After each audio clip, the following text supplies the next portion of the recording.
miss the hungry years.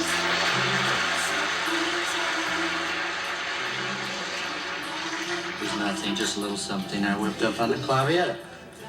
This is a clavietta. Boy, you look dumb.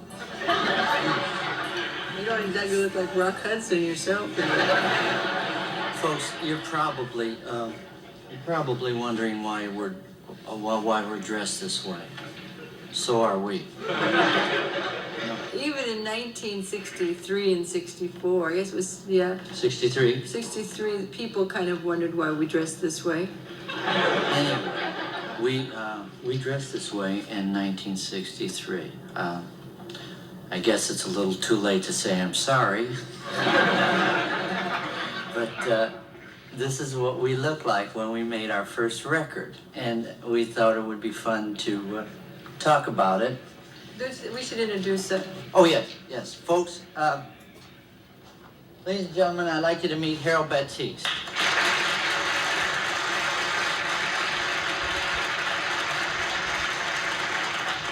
Harold is our musical director and our arranger and producer sometimes. And Harold and I have been together longer than you and I have been together. I know.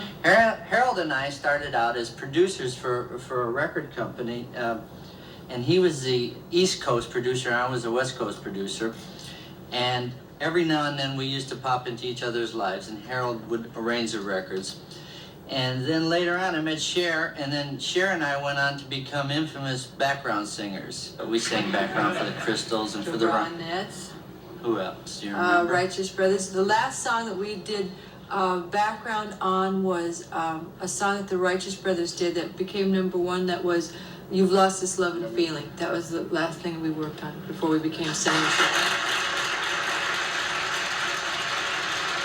So then, one day, I came up with it. I played a riff on the piano, and well, I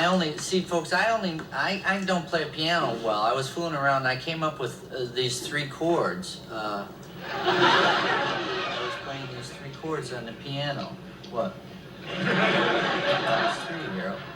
That came the next year. Oh.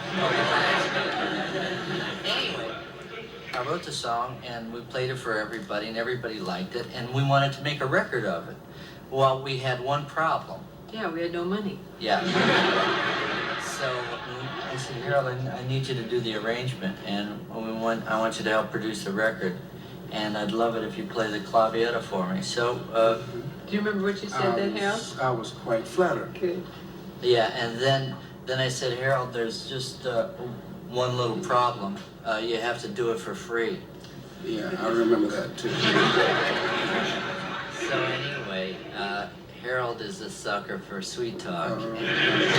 Aren't we all?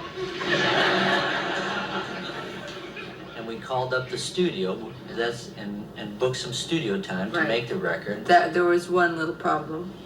Yeah, we didn't have enough money for the studio or the engineer. We didn't have any money. I mean, no money at all. So we said to our managers, Charlie and Brian, who were really strange guys, that we wanted to get some money because we had booked studio time and we were going to go to jail if we couldn't come up with the money to pay for it.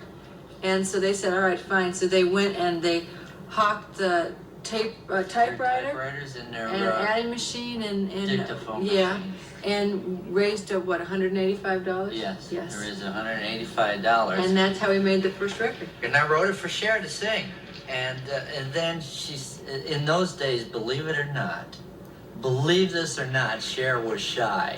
And she said, oh, sweetheart. And believe it or not, she called me sweetheart. Sweetheart, I'm too afraid, I'm too frightened, I can't sing. So as always, I said, Cher, I'll bail you out, honey, don't do it. You know, I said, I will do the right thing. I'll sing along with you. So I graciously offered that part of it. And we went in and we cut the record. And this is the first time we ever made a record as Sonny and Cher. And this is the first song we ever did as Sonny and Cher. So we'd like to do it for you now.